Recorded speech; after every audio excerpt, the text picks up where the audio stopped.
afternoon. Today I've got Kathy Coleman sitting with me, who is my closing coordinator. So what she does for our team is she takes the contract, or once you've purchased your home, the contract to purchase your home, she takes it from contract to close and watches it very close. And make sure all deadlines are kept and that sort of thing, for both buyers and sellers. So Kathy, let's talk about first, if it's a seller, I negotiate the contract. Correct. Once I get it all signed and everything agreed upon, I put it in I go chunk it on your desk for you to take care of. And what are some of the steps that you do? So the steps that I take once a contract is executed on the seller side, like I said, Cherry, she transitions to me. And then my first thing that I do is I go through the contract and get to know the contract, what's going on with the property, what the terms are of the contract, and kind of get a feel for the contract itself.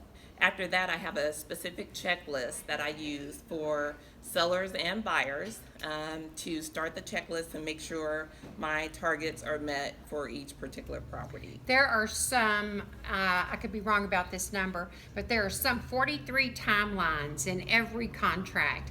And if you miss one of those timelines and don't stay on track, then your contract could be null and void, you could be in default, and we certainly don't want that to happen. So keeping up with those timelines is what Kathy's specialty is, among other things. But I just thought I'd throw that in. Yeah, it's crucial, those timelines, and that's why, another reason why I keep a checklist for each particular property to make sure those timelines are met and everything.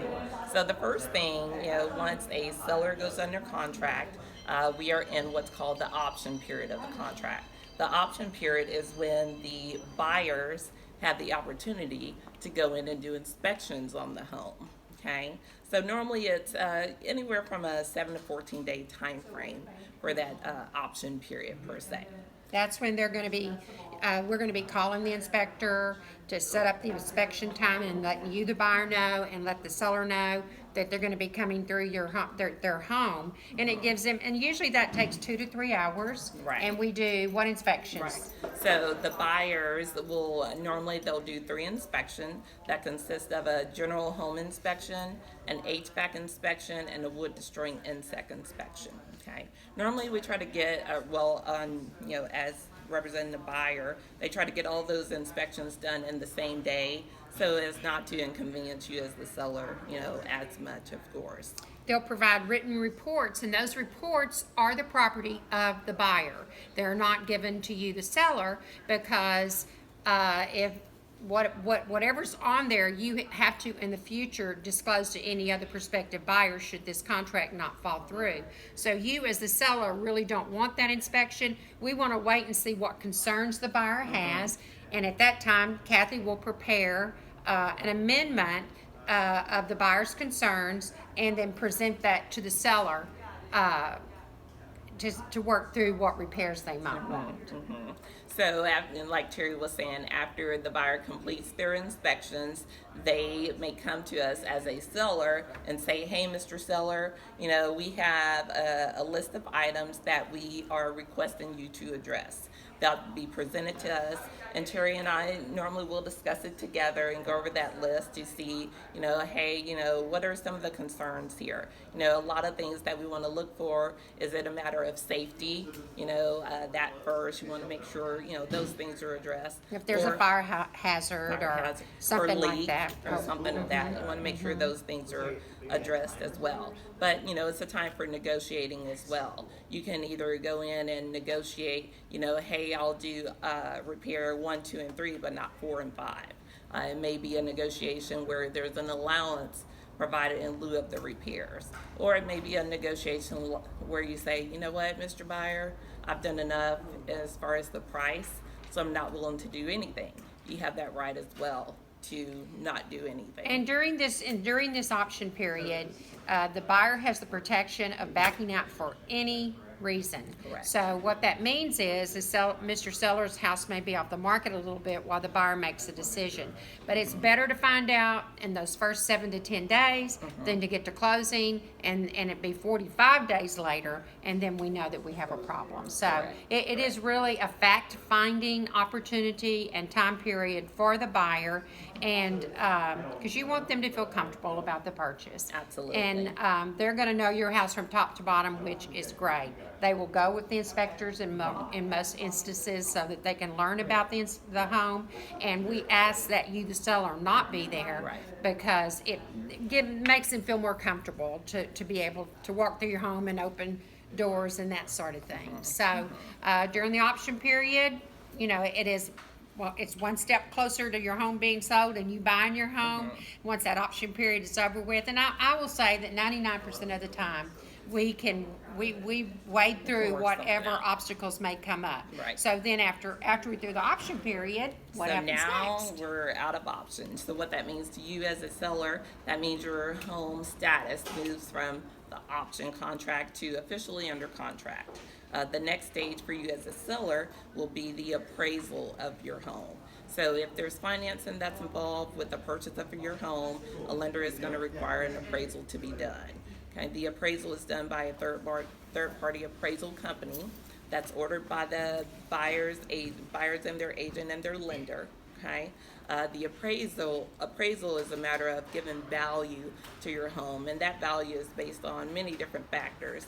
But remember, you've already listed your home with us. So Cherry, she's already run numbers for your home, set that pricing at a good value. That's in comparison. That's going to line up with the sales in the area as well. So we get through the contract period, and as we don't, that appraisal is not ordered until after the inspections are done, so as not to waste the buyer's monies. And a lot of times that appraisal doesn't come in until right before closing. But we feel pretty confident about it appraising, and if we are concerned, we certainly talk to you about that and Right. let you know the ins and outs of it. So once the contract is done, then we're just waiting for closing, Yeah. which usually closing is 30 to 45 days. 30, 45 days. And, once the appraisal, that's kind of a time frame where you're a little concerned. But like Cherry says, she's run numbers for you as well. Once that value has come in, if it's met, great. We're moving forward to the next stage where the lender at that time is taking that complete buyer's package and they're putting that together and running it through final underwriting for approval and move it to closing. The buyer, Mr. Buyer, is going to want to do a walkthrough before closing to make sure all the repairs have been done. And so right before closing, we'll schedule a time with the seller for the buyers to do their final walkthrough. Yep. Well, the day before closing, usually, or the day of, we'll get the numbers. Kathy calls the seller to go over what their costs are going to be to make sure they've lined up with what we've gone over in the beginning. And then she also gets the buyer's closing statement, which will tell them how much monies they have to bring to Right. closing. And that is done in what form? Do they wire the money, or? So, once we're down to the numbers, like Terry's speaking on the settlement statement, if you're as a seller, I'm going over your numbers to let you know what your proceeds are going to be. You can receive those proceeds in the form of a paper check or a wire from the title company after everyone has signed and it's officially funded. As a buyer, your costs are going to be the monies that you need to bring in order to purchase your home, and you can send that in to title in the form of a wire or bring a cashier's check as well. And they're numbers that when you very first apply for your loan, Mr. Buyer, the mortgage company is going to tell you how much money it's going to cost Right. you. And you're going to know that you've already given that $100 option check, you've already put up that $2,000 earnest money, and those which set with the title company, and those numbers will be credited to you at closing. And so it'll be all spelled out, nice and pretty for both sides, Right. and there won't be any surprises, so that when we sit down at the table, hopefully you'll get your keys and Mr. Seller gets their money and everybody's happy. Right. and we go live a happy life and make memories in our home, right? That's right. That's right. Absolutely. It is it could be a, you know, kind of a roller coaster process, but we're here for you throughout the whole time.